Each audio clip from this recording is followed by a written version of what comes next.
What's going on, everybody, and welcome to another episode. So in today's video, I'm going to be installing the iVoler tempered glass screen protector to my Nintendo Switch. In that video, we checked out the iVoler tempered glass screen protector. I mentioned that I may have a video installing that screen protector onto my Nintendo Switch. So I decided to go ahead and make this video for you guys because in a video that I did for my iPad Pro screen protector, that was a comment that mentioned that I didn't show how to install it. So I figured I would do one for this one, even though it is 2020 and most people know how to install a screen protector, or if not, they have someone available to do so for themselves. But anyway, if you're trying to install it yourself, let's go ahead and start with this video. Over the past few years, I've learned to do this myself. So I tend to be a perfectionist when it comes to installing these things, because you just know it is annoying to get dust particles underneath your screen protector as you're applying it to your screen. It's so annoying, so frustrating, I get it. But hopefully in this video, we don't have this issue and it goes well. With all that being said, I do like to protect my devices with the screen protector. Some people don't. I am one that I do because, for one, as it implies, it protects your screen from damages, scratches, falls, anything that could happen. A tempered glass screen protector should keep that from happening. So before I go over the features in this video, quickly, I'm gonna add a little bit of lighting for this video because it's getting a little dark outside. Now, quickly going over the features, this is again a tempered glass screen protector. It is scratch resistant, has an anti-fouling, explosion proof, easy to install, 9H super hardness, and an HD screen. So pretty much I think the last one is going to be geared towards your anti-glaring, which means if you're out in the sun or you're out somewhere that's bright, then you don't have to worry about your screen protector having this glare to it and you can't really have clear visibility of your Nintendo Switch screen as you're playing your video games. So that's pretty much it, and all this is going to be listed on the back where it has Glass Pro Plus screen protector. Again, you know, same details, impact absorbent, fingerprint free. So the anti-fouling is related to the fingerprint free, so you don't see all those smudges. And ultra clear display, hassle-free warranty. But let's go ahead and begin installing this screen protector. So one more thing to mention before we begin, this comes in a nice case because you get a 3-pack. I think the value for $7 is not a bad price. You can keep your other 2 inside and you don't have to worry about those getting damaged wherever you put them, because of the case should protect them. But I find those little details pretty nice. All right, so we're gonna put the Switch to the side for a minute. As you can see, I never even played my Nintendo Switch yet, so everything is still in this plastic. But I'm gonna keep my Joy-Cons detached because I want to be able to apply this screen protector and have room to maneuver my hands and anything I need to do to get around the actual console. So that may be a good tip for you guys for installing yours. But if you choose to have your Joy-Cons attached, then definitely go for it. You know, you may be able to work around it pretty easily. It's gonna have its individual styrofoam little sleeve. You get 3 individual set of wet and dry wipes. So you can put the 2 back in there. And here is going to be your smudge or smooth away little card thing. I'm not really sure what this is called, but it's a piece of cardboard that, you know, you can smooth everything out and have a bubble-free installation. Okay, so underneath the other screen protectors here, you have an installation guide, and also your stickers here are gonna be underneath your screen protectors as well. Well, at least this is how mine came, but yours may be on top. So I'm gonna use the plastic that my console came in as a kind of like a base underneath to keep from scratching the back of the console up. And so you can definitely do that if you would like as well. I'm gonna go ahead and use a sticker to remove the dust. So I'm in an area that's fairly dusty. Lint is always flying around. So I'm gonna go ahead and do that first.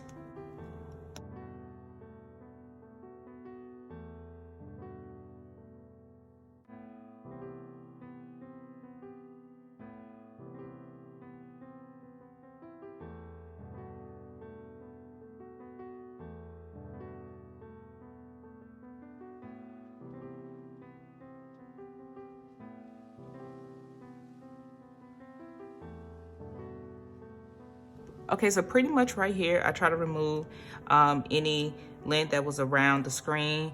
Now, it will leave some sticky residue. So at this point, we're gonna go ahead and use our wet wipe to wipe it down and remove all the smudges around the screen where you touched it previously, or where the stickiness left a residue.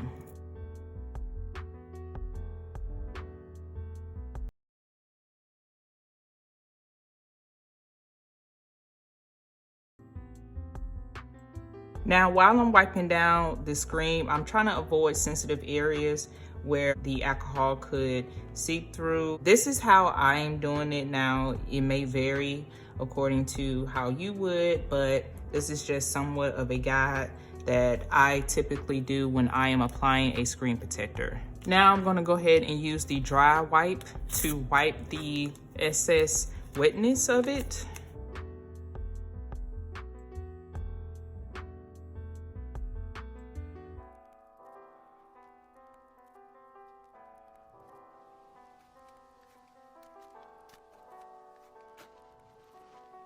So pretty much I'm trying to keep my hands and fingers away from the screen, as we already have cleaned it, so you don't want to have to do any double work if you can help it. Back with the dry wipe to get that off.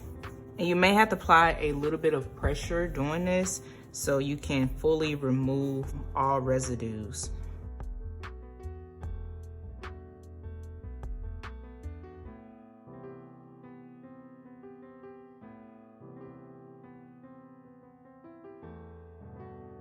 Okay, so now we have a fully clean screen. Now, guide stickers are included, but I'm not gonna use these because I typically don't need them.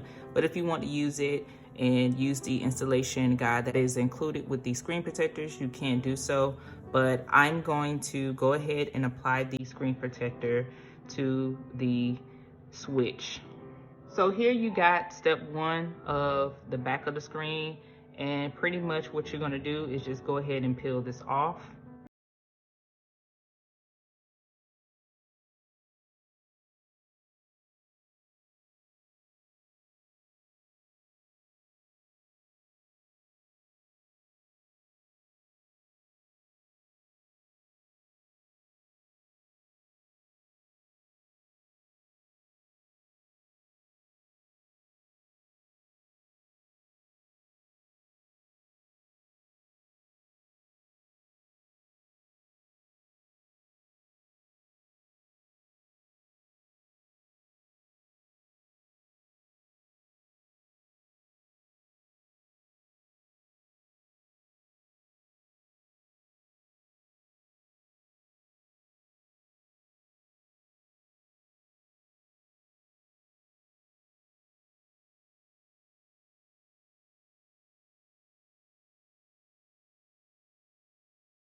All right, you guys, so that's pretty much it. Now, here is a close-up of the screen protector applied. Now, I tried to get it close to perfect as possible, but there are definitely some flaws in the corners where it does kind of slipped in as I was placing the screen protector on, and just a smudge or two that got underneath the adhesive areas, which is a little weird for me because I tried not to put my fingers underneath.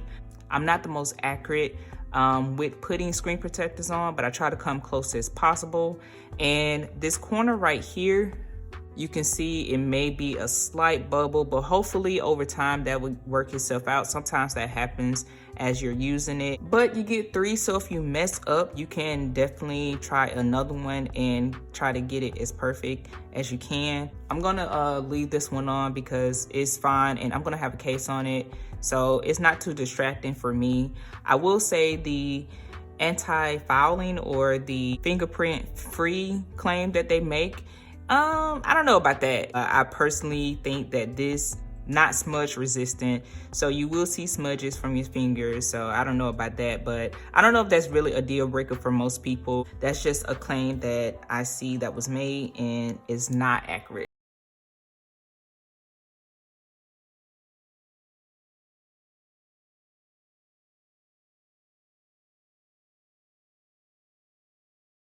Alright, you guys, so that's going to be it for this video. I hope you found it very helpful. If you was looking to install a screen protector on your Nintendo Switch, hopefully you find these tips in the way I did my installation helpful. If you were looking to check out this particular screen protector and got some good information and feel like it could be a good purchase for you, definitely leave a thumbs up on this video.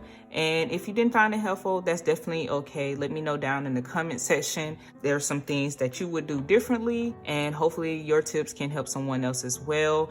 And you guys know the drill. If you haven't already, definitely hit that subscribe button. It definitely helps out my channel to continue to grow. And I appreciate everyone that has subscribed to my channel and the continued support. I have more videos coming out for you guys. Stay tuned for those, and I will catch you in my next video. Peace.